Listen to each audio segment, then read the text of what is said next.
كريم Portami via, oh bella ciao, bella ciao, bella ciao, ciao, ciao, partigiano. Hello, my name is Stanley Heller. Welcome to The Struggle. The Struggle is shown on over 30 cable stations from Maine to New York City. We start with 3 videos from B'Tselem, an Israeli organization. The first 2 are about a small Bedouin town that Israel wants to destroy to make room for Jewish settlers.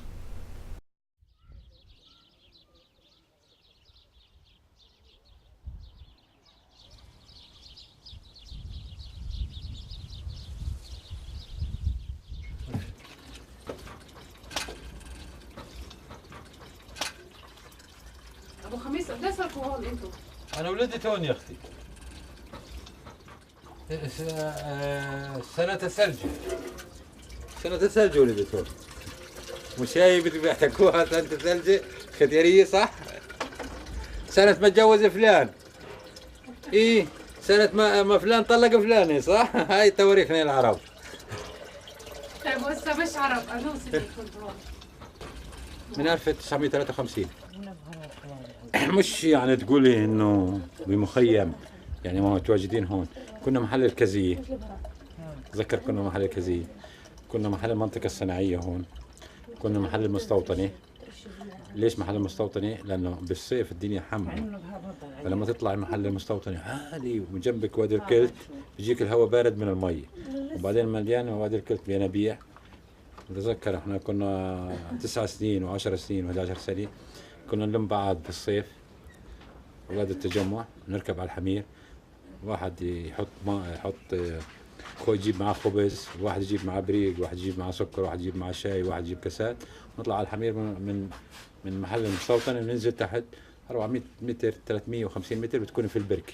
كنا نمسك بتذكر البرك مليان سمك، فبناخذ معنا ملح ونمسك نطلع على المحل من البرك سمك، وكنا نشوي واحنا صغار 9 سنين 11 سنة 12 سنة. بس اجت المستوطنة هاي منعت حتى تروح تجيب مي من هناك. إنهم خلقت هم يحكوا إن في رحيل، بس آخر محكمة حكوا خلص إنه بدنا نرحل. هون متعودين نروح مع الغنم مع صحباتنا، ما بنعرف وين يحطونا، يمكن يفرقونا عن بعض، متعودين عن الجيران.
بلش كريم هي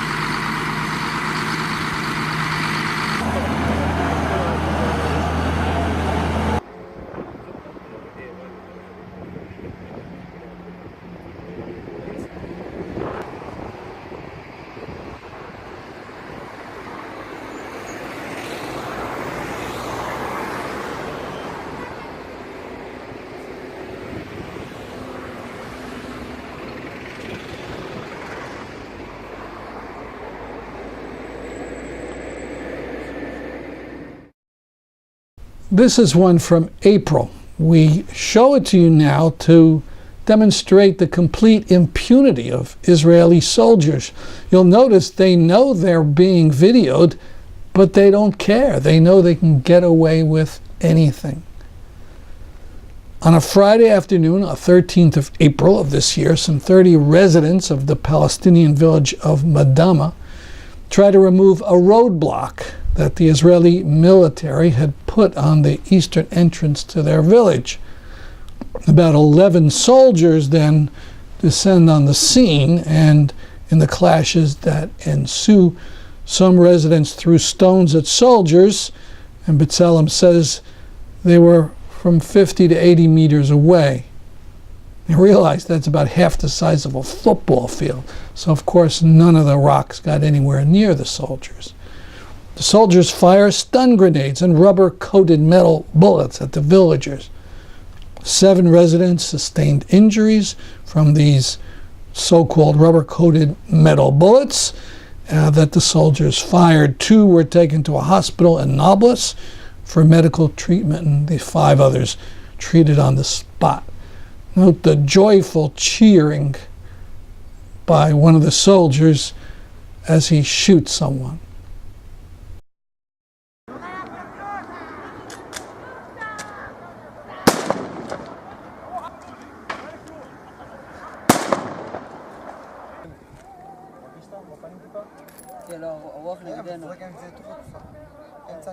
זה חוזר, חשבתי זה חוזר. תרגיש שאתה מתחיל להיחנק. זה בכלל לא מעניין. תשאר בקריאה איתה, תשאר בקריאה אחי? ככה. זה רחוק עדיין. אני רוצה שהם יתקרבו. תשמע, תקשיב, אני נכנס עם הכוונת, אתה רואה איפה הזה האדום שם? איך שהוא צץ אחי באמא שאני נותן זה מבלבל אחי, ממש, אבל אתה בראש תגיע אליהם, אתה מבין? זה חלש הגוף. לא, זה היה קרוב. אתה עם חתיכה אחת, נכון? כן. מה אני אומר לך עוד? ברגע שאמרו שהמדעים לא מגיעים אחי, הם מתוסכלים. לא ילכו מכאן, הם יתקרבו אלינו טיפה יותר. זה אם הלבן רטו היה אמיץ טיפה, יתקרב יותר. צריך ככה, חכה עד שהוא יתקרב, אל תראה. אנחנו מרחיקים אותם ממש ככה. צריך לעשות פגיעה חתומה כזאת. הם ידעו יותר לא יזרוק כוונה. מה זה? הגוון הזה. לא מתחברים לאחרי הפח, הוא מסתדק. אתה לא מגיע איתה.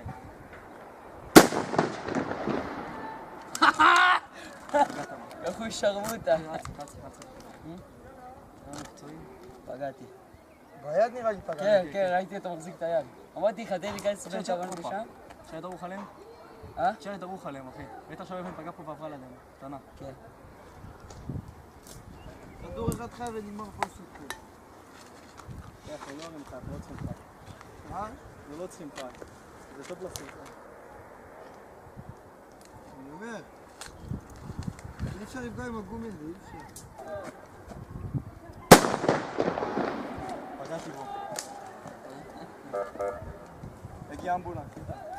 שמעוני, אני יורד את הגז יחזור אלינו, אנחנו הולכים ימינה. שהצלמים יקבלו את כל הגז.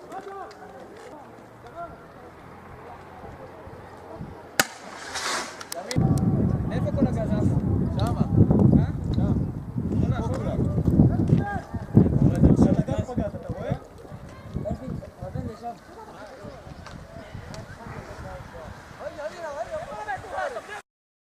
Now, a wonderful version of the Italian partisan anti-fascist song sung by Palestinians in the Gaza Strip. The song, of course, is Bella Ciao.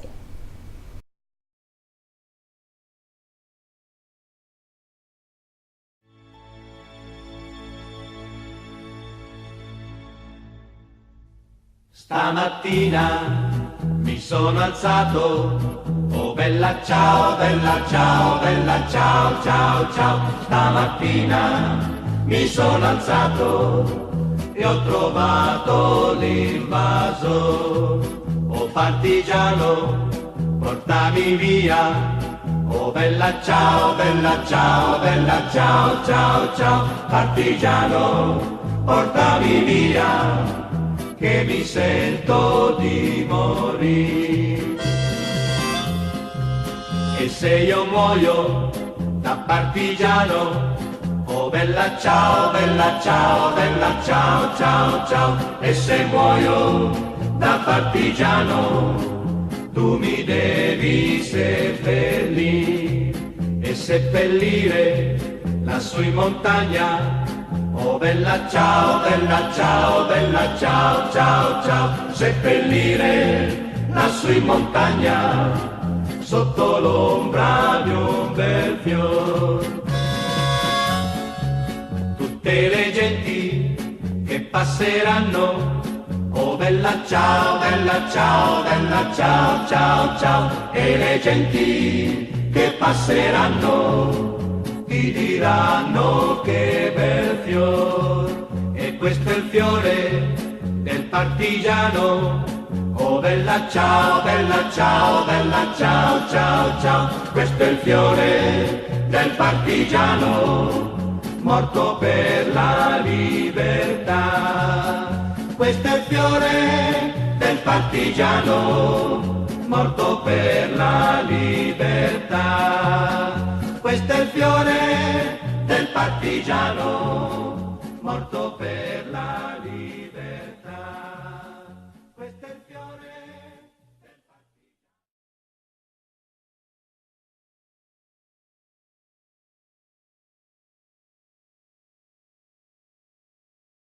Another boat tried to leave the Gaza port, trying to get to Europe. It included several people who had been wounded in the Great March of Return. Israeli commandos seized the boat.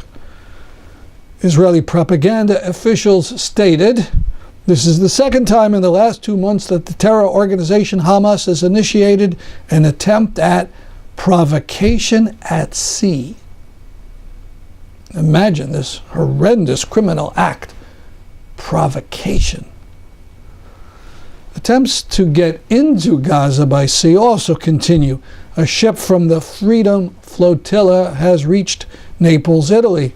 On board is Dr. Sui Ang, who's been helping Palestinians at least since the early 1980s. She was a witness to the Sabra Shatila massacre.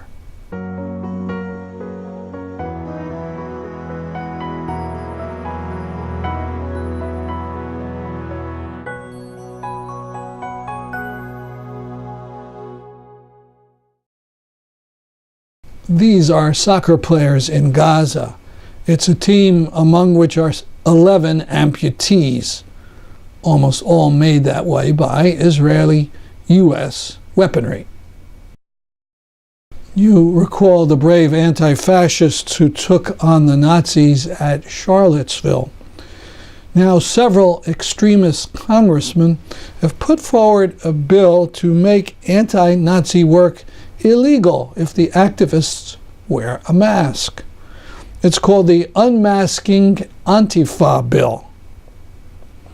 Zach Carter in the Huffington Post notes that people have little to fear from anti-Nazis.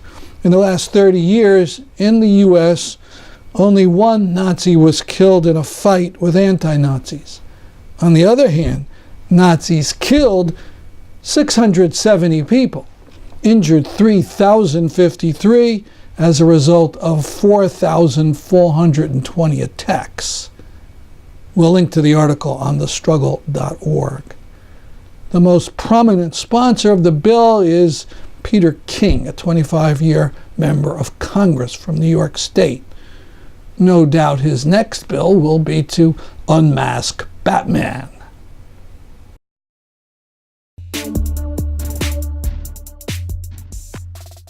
A more immediately threatening piece of legislation is the Israel Anti-Boycott Act, H.R. 1697. It would punish people with fines up to $50,000 or 5 years in prison if they boycott Israel in accordance with any such call from the United Nations. This one may very well pass. The Republicans, of course, want it, and Democrats routinely grovel before Israel. Why not call your member of Congress and see where he or she stands? Now, some very positive BDS news. The Irish Senate has advanced a bill that would have the whole government of Ireland boycott goods made on Israeli settlements.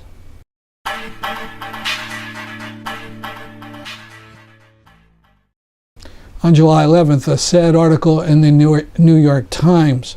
Some of the very small Latino children, after months of Trump-ordered family separation, do not recognize their mothers and cry when they are reunited.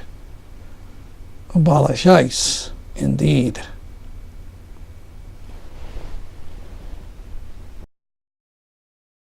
Yemen. A Yemeni named Ahmed al-Gobari wrote this tweet: "I am so happy that the world comes together to save boys trapped in a cave in Thailand. But why can't they do it to save 2 million children from malnutrition in Yemen? My country is forgotten. Why is that? Are we human beings? Do we deserve to live in peace? My heart is broken."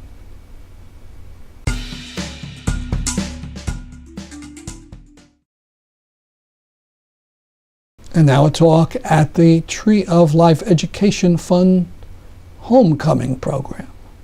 So last year, I had the pleasure of traveling with Susan Aboueid. Susan is attending Yale University and is also a member of Students for Justice in Palestine there. A wonderful person, you'll come to know her momentarily, and she took a lot of really amazing photographs on our journey. So about the first week in March, Susan called and she said that she was making another trip to Palestine, and David and I have any recommendations for people that she could meet with. So we asked, as probably like most concerned sort of parents do, so who are you traveling with and how long will you be gone? And what is your itinerary? What's the group name? And she said, well, it's not a group, it's just me and my friend, and we don't really have a plan yet, we've got some ideas. So I think David and I both panicked, but as a very capable, powerful woman and very intelligent college student, we knew that you would be okay, and we are really glad that you're back.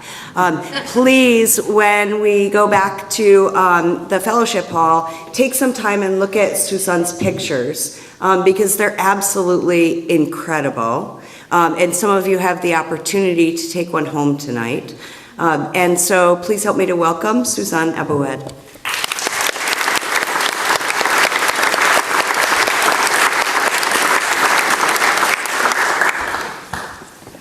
Okay, hi everyone. Well, first off, Mary makes the trip sound a lot more dramatic than it actually was. Just saying, we were safe, we made it across, and we're back, so thank God. So just letting, like Mary said, I'm a junior. Well, I just finished my junior year at Yale University, and I'm a senior now, so yay, but last year, so really scary.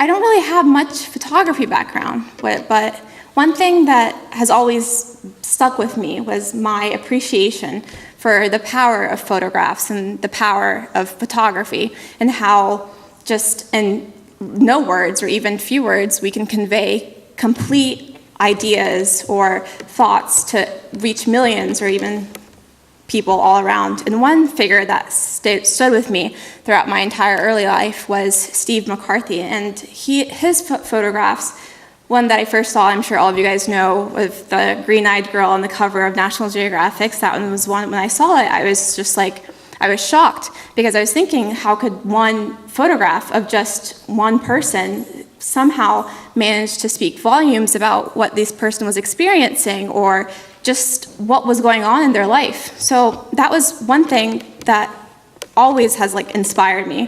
And it was always because his works were always grounded in people, and the people were the central figures in these works of art.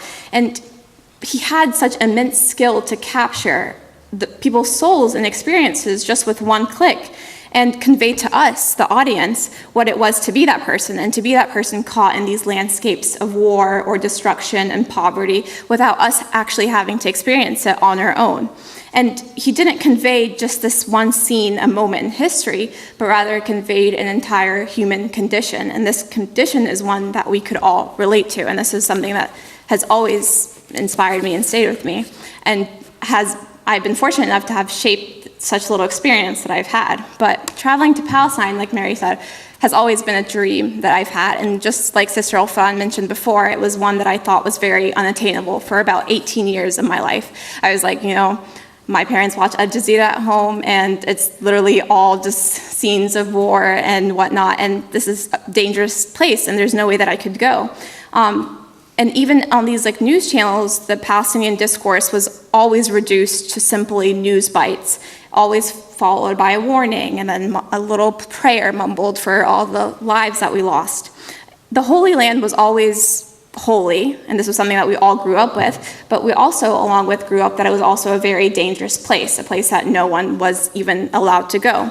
And in this narrative, we all, the collective diaspora, I guess, or the collective thought of everyone was focused on the landscape, on war and political parties and who had a right to this land versus that land. And the human voice in all of this was completely lost to the sounds of either bombs dropping or tanks rolling.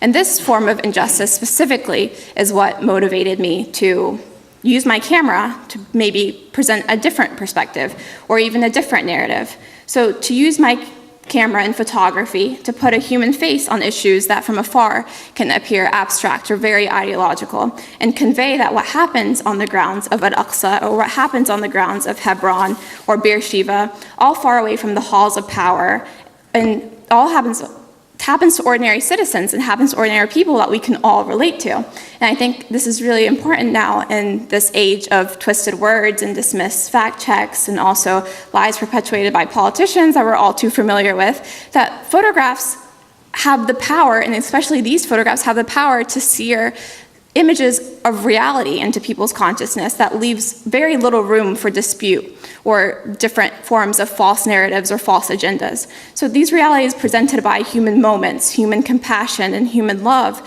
become testimonies that are not only honest and uncensored, but also powerful and eloquent at the same time. And soon, all these sounds of war and destruction are drowned out. And I believe that this is pretty much how change is achieved. And just like thinking back to the Vietnam War, and I wasn't alive, but just reading the reports about it, photographs not only recorded history, but also helped change the course of that history as well. And photographs that soon leaked that were depicting the realities of the ground became a symbol for the anti-war movements that were a major contributor in stopping and ending that war. And these simple photographs had immense power in changing public opinion and mobilized communities in ways that were very novel and unique, in ways that we didn't see before. And I believe that by photographing Palestine and the Palestinian people and the human condition, this change not only becomes possible, but also becomes inevitable. So before moving the exhibit here, it was set up at my residential college at Yale, and this blank wall leading up to the dining hall and common room spaces soon came to life, I guess, with these very colorful pictures. So shortly after the pictures went up, I had so many students and professors stopping me either in the dining hall or in the courtyard and just expressing how much that they love these pictures and expressing their love for this exhibit and their appreciation for it, but it was always followed with a sincere disbelief that these pictures were actually taken in Palestine. They were like, well, everyone looks so happy and they're so colorful, so how is this Palestine?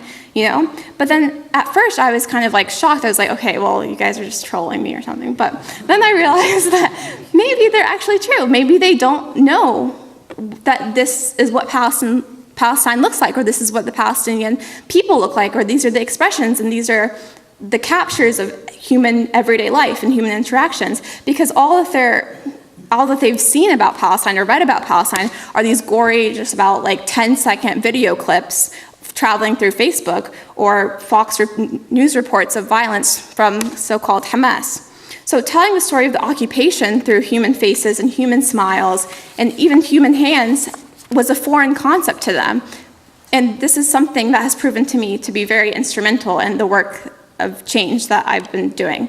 So, and I think one of the main reasons that this is the reason why this is, was because when I aim my camera, I try not to aim it just at the subject in front of me, or the person in front of me, or the thing in front of me. You know, I'm aiming it at all the audience's best instincts, one that all of us in this room share right now, ones of compassion, of empathy, a sense of right and wrong, the ability and willingness to identify with others, and the refusal to accept the unacceptable.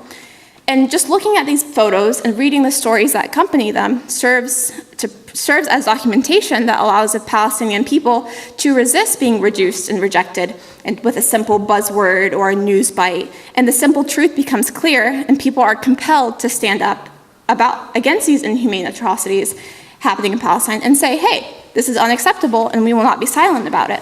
So I would just like to end by sharing one of my favorite quotes by Adnan Sadroun, and he is a journalist and an artist who reports on a lot of forgotten conflicts and discriminations around the world, specifically in parts of Asia and Africa. And he said, ignored people in all of our communities tell us something important about who we are. When information is missing, people have the power to manipulate reality. A war zone can pass for a mostly peaceful place when no one is watching, and the witness can become precious and their gaze most necessary when violence passes silently, unseen, and unheard. So I would just like to take this moment to compel all of us to become witnesses, and to become witnesses in our everyday life, whether that is through different forms of art or through Facebook posts or by writing blogs, and just being there to let Israel know and what's happening in Palestine right now. Know that we are here and we see what's going on, and we will not be silent, and we will not accept the unacceptable. So thank you. That's our program for today. See you next week at this time. I'm Stanley Heller for The Struggle.